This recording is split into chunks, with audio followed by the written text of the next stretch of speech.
ناظرین، آپ دیکھ رہے ہیں ہمارا چینل علم کی بہار اور میں ہوں آپ کا ہوسٹ علی۔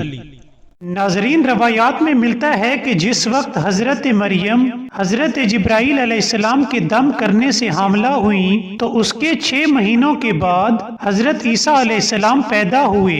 جب پیدائش کا وقت قریب آیا تو حضرت مریم کو حکم ہوا کہ آپ بیت المقدس کی بستی سے باہر چلی جائیں، کیونکہ تمہارے بیٹے کی پیدائش پر تمہاری قوم اسے مارنے کی کوشش کرے گی۔ لہٰذا حضرت مریم بیت المقدس کی بستی سے باہر چلی گئیں۔ اس معصوم ذات نے ایسے بیابان کبھی خواب میں بھی نہیں دیکھے تھے۔ تب حضرت جبرائیل علیہ السلام نے ان کی رہنمائی فرمائی اور انہیں ایک خاص مقام پر پہنچا دیا۔ تب حضرت جبرائیل علیہ السلام رخصت ہو گئے اور حضرت مریم علیہ السلام اس بیابان میں ایک سوکھے ہوئے کھجور کے درخت کے ساتھ کمر لگا کر بیٹھ گئیں۔ وہ اس بچے کی وجہ سے اس قدر پریشان تھیں کہ آخر اللہ سے پکار اٹھیں، جسے اللہ نے قرآن مجید میں یوں ارشاد فرمایا ہے کہ مریم نے کہا، اے کاش میں اس سے پہلے مر چکی ہوتی اور دنیا کے پردے سے ناپید ہو کر کبھی کی بھولی بسری ہو گئی ہوتی۔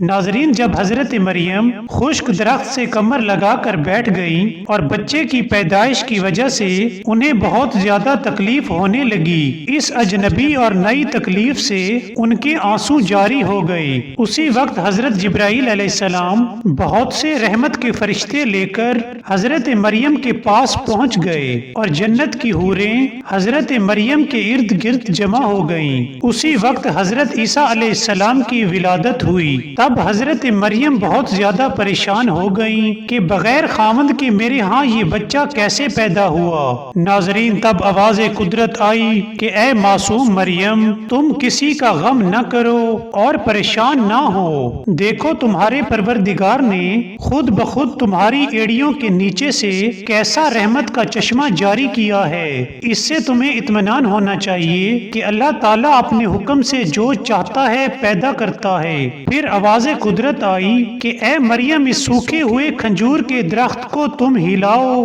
اور پھر دیکھو کہ کیسی تر و تازہ کھجوریں یہ تم پر برسانی شروع کرتا ہے۔ تب حضرت مریم نے اس کھجور کے سوکھے ہوئے درخت کو ہلایا اور ساتھ ہی نہایت میٹھی اور تر و تازہ کھجوریں گرنے لگیں۔ ناظرین، میٹھے پانی کا چشمہ جاری ہونا اور تر و تازہ کھجوروں کے گرنے سے حضرت مریم کے دل میں اطمینان کی لہر پیدا ہوئی۔ حضرت مریم نے تازہ کھجوریں کھائیں، جس سے آپ بہت خوش ہو گئیں اور پھر نہایت خوشی کے ساتھ حضرت عیسیٰ علیہ السلام کو اٹھا کر اپنے سینے سے لگایا اور ان کی پیشانی پر بوسہ دیا اور ان کی پیشانی پر بوسہ دیا اور ان کی پیشانی پر بوسہ دیا۔